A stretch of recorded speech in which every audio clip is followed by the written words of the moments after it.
charge. I'm going to take the boosted board with me tonight, maybe if there's anyone that wants to have a go, and we can have a bit of fun with the two boards.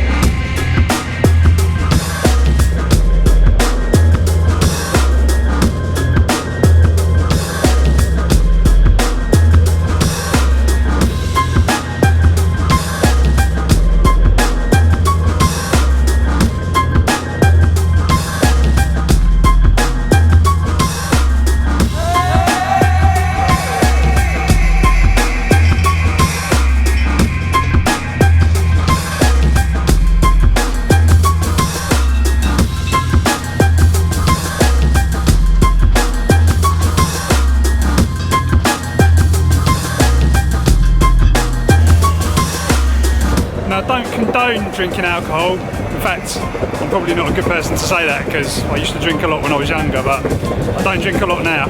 Only like on kind of special occasions and stuff like that. We're heading out a bit later on to a party, like a 40th party, so back here again, back to get the board. Maybe it weren't even worth putting it on charge, but I think it will get quite a bit of charge in just like, I don't know, like 20 minutes or something like that.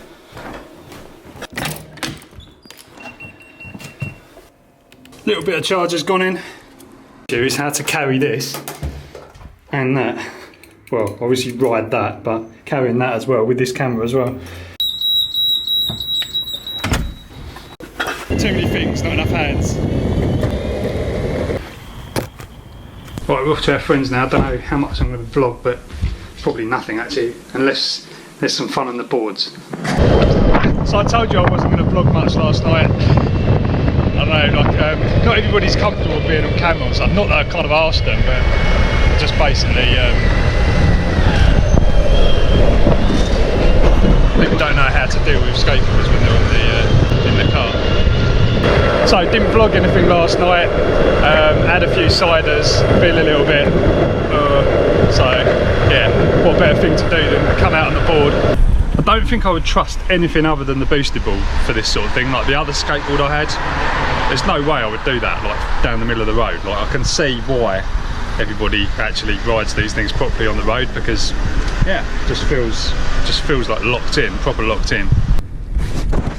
Right, I'm in the car because it's raining, and I was going to take the bike actually, but I just need to go and pick up a Chinese. It's a bit of a junk food weekend really, but last night went too bad, but because we went around our friends, didn't we, and they put on like a nice vegan spread, which is good.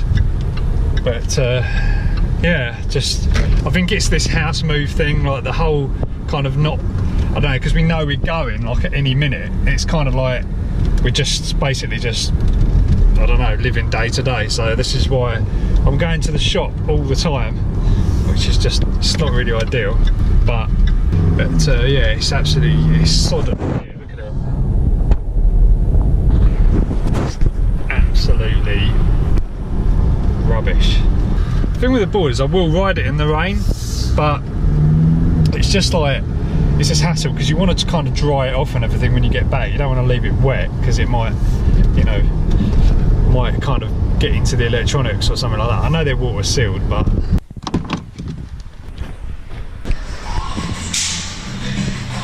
Alex for Andy. It's quite in here tonight. Okay, see you later. That's only one part of the Chinese, the other part is actually getting delivered, because this Chinese actually does salt and pepper tofu, and yeah, making my mouth water already thinking about it. So the vlog rolls into the third day now. I don't know, not a lot really happened last night, but we've got a busy day today. We've got a lot of kind of odds and ends to sort out before like the house move, and I've got to chase a load of people for that as well. But 4G router turned up in the end, so I'll show you that in a bit. This is the current situation. I'm trying to fit a bed into the car, and it's like a Super King bed as well. I'm all loaded up, got to go to the dump, the original plan was Sarah was going to come with me, but we just can't fit enough stuff in the car with her in as well. So it's off to the dump.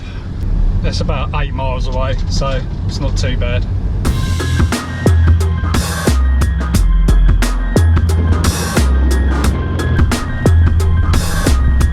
Got my car back. Alright, I think I'm going to go and try and find some lunch for me and Sarah now.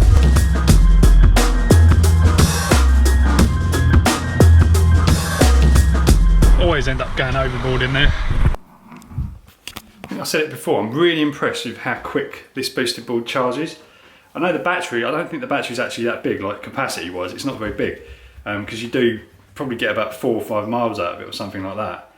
But it charges so quick. You can literally see like the percentage just ticking up as it's on charge. See what I mean? What's in the box?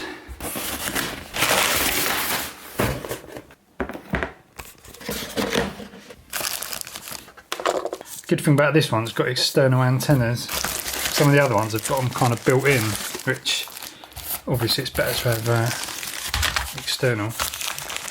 Interestingly, both antennas are exactly the same for 4G and for Wi-Fi. So they must be like dual band ones or something like that. I don't think it matters which one goes on which side because they both look identical. Just to read the instructions. But so there it is. Nothing amazing, but I'll show you what's on the back. So you've got 3 LAN ports on there, which is pretty good. On-off switch, Wi-Fi reset, WPS reset. I'm just trying to read it from the camera screen. It's quite small. Wi-Fi on and off, and then a SIM card slot. And I think there's like status LEDs along here. See it on the box there. So it looks pretty cool. They've got little SIM card adapters as well. The SIM card isn't actually, well, the whole like 4G solution from EE isn't actually turning up until later on. I think it's supposed to be here this afternoon, but I'll probably just fire that up and see what that works like first before I put the SIM card in here. TP-Link are generally a pretty good brand. That's why I kind of went for it. It's about 90 quid this one, so it should work pretty well. It's just a router. At the guide, it's saying install the 4G LTE antennas, so both of them are for 4G. That's pretty cool. So the Wi-Fi, I mean these days Wi-Fi is generally pretty low profile, so it's probably got like a Wi-Fi antenna inside. Hope the signal's strong enough. Well, the BT one is actually the same. There isn't any sort of antenna on that, and that is really good. Right, it's a bit later now. Got the router sorted out, and it all seems to be working straight away. I just literally just put the SIM card in.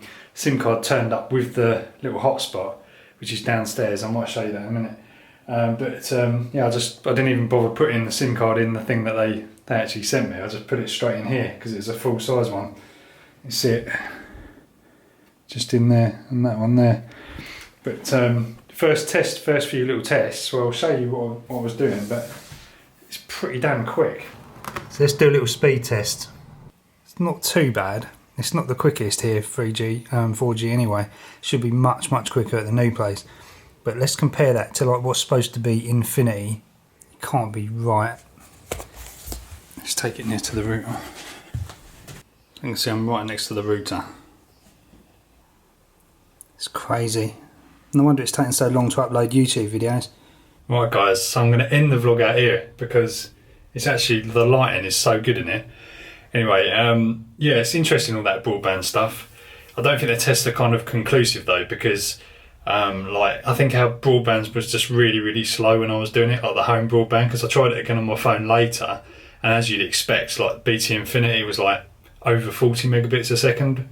I mean, it should be like 80, that's what they say it should be, but you rarely kind of get that kind of speed. But even so, like I know from sort of playing around with this stuff before, like on EE, it's not the fastest kind of 4G you can get here in this town. Actually, I think O2 is faster, but where we're actually moving to, it should be sort of double speed. That's what they're saying anyway. So hopefully it'll be good. But the router seems to work pretty well, like good signal strength and everything else. So I think that's going to be quite a good solution. We'll see how it goes. Obviously you've got the data limitation on it, but you know, it's not that expensive, so you could always you know, sort of add on to it anyway if you run out of data. But anyway, hope you enjoyed the video. It's been a bit of an epic one. What the hell is that noise? Yeah, it's kind of rolled over a few days, but anyway, hope you enjoyed it, and I'll catch you in the next video.